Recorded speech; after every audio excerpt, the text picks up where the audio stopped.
Kamu menggunakan otot setiap hari untuk beraktivitas. Wanita ini menggunakan ototnya untuk menjalankan sirkulasi darah dan menggerakkan tangannya untuk mencatat. Jaringan otot jantung dan otot polos kamu bergerak dengan sifat tidak sadar. Kamu tidak secara sadar untuk mengontrol gerakan otot-ototmu. Sedangkan otot rangka bekerja di bawah kesadaran. Otot rangka terdiri dari kumpulan-kumpulan serat otot. Serat otot adalah sel silinder panjang yang mengandung beberapa inti sel. Otot akan berkontraksi atau berelaksasi ketika menerima sinyal dari sistem syaraf. Sambungan neuromuskuler adalah tempat pertukaran sinyal tersebut.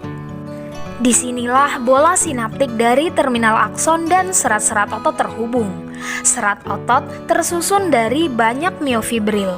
Miofibril mengandung unit kontraktil yang disebut sarkomer.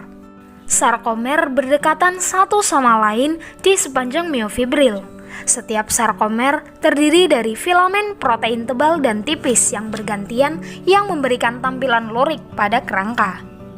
Otot berkontraksi ketika filamen saling bergesekan satu sama lain.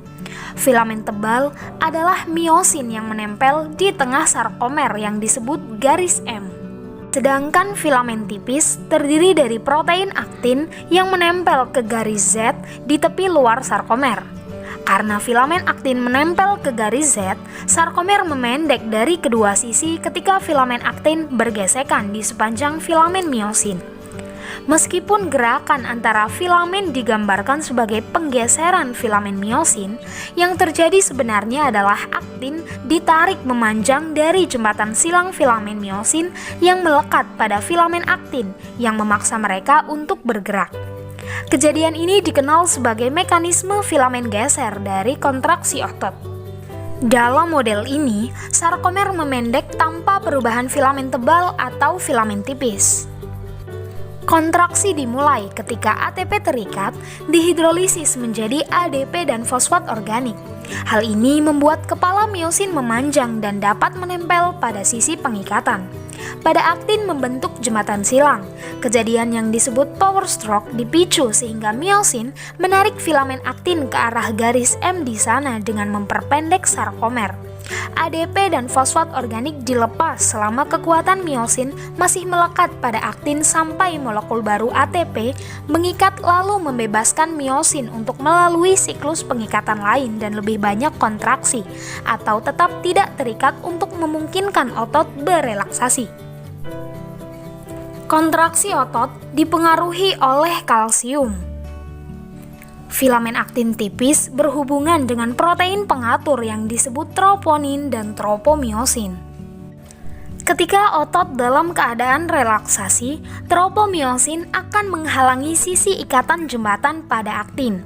Ketika kadar ion kalsium cukup tinggi dan terdapat ATP, ion kalsium berikatan dengan troponin yang menggantikan tropomiosin yang berada di sisi pengikatan.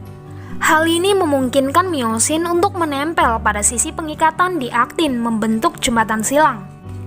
Ion kalsium disimpan dalam retikulum sarkoplasma dan dilepaskan sebagai respons terhadap sinyal kontak sistem syaraf.